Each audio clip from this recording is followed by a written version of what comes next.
Martinsburg, au nord de la Virginie occidentale, c'est l'un des États les plus pauvres des États-Unis, le plus touché par la crise des opioïdes.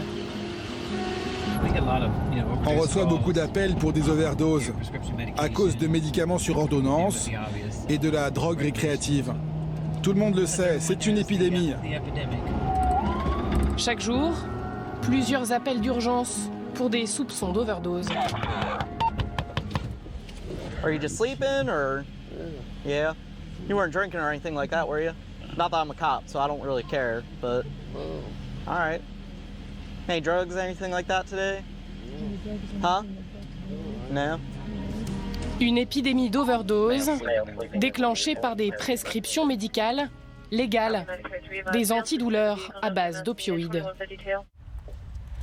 Craig a 26 ans et déjà 3 cures de désintoxication à cause d'un simple traumatisme crânien. J'avais des maux de tête horribles. Alors mon médecin m'a prescrit de l'oxycodone, un opioïde. Quand mon hématome et mes maux de tête ont disparu, j'ai dit au médecin que je n'avais plus mal et il a arrêté ma prescription. Mais moi, j'étais devenu accro aux médicaments. Et une addiction amène à une autre. D'abord les cachets et puis l'héroïne.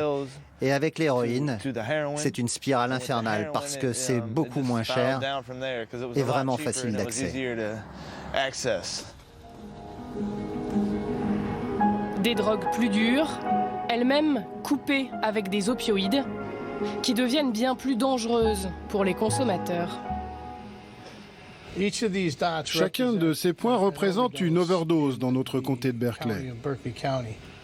Il compte 200 overdoses en moins d'1 an pour 100 000 habitants. Nous sommes ici et là, c'est Baltimore et Washington. Ce qu'on fait, c'est qu'on suit ce qui se passe entre Baltimore et ici. Donc si on voit un pic d'overdose à Baltimore, on sait qu'ici, on aura un pic d'overdose dans 48 à 72 heures. Des victimes qui viennent de tous les milieux, souvent jeunes, entre 20 et 40 ans.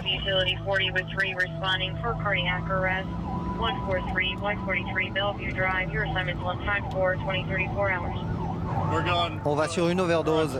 Homme de 20 ans, arrêt cardiaque.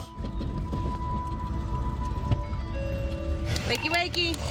No? Hey!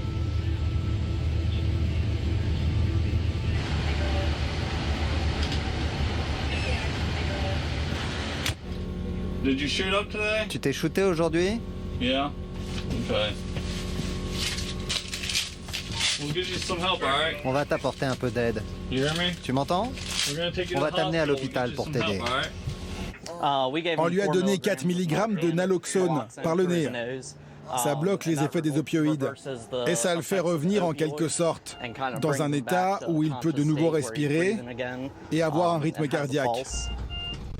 Un médicament miracle distribué en grande quantité dans la région. We're out to your facility, 4 to 6 minute ETA. 24-year-old male post-overdose. L'an dernier aux États-Unis, 50 000 personnes sont mortes directement à cause des opioïdes. Donald Trump en a fait l'une des grandes causes de son mandat. Une overdose encore. Et ce sera pas la dernière. Ça, c'est sûr.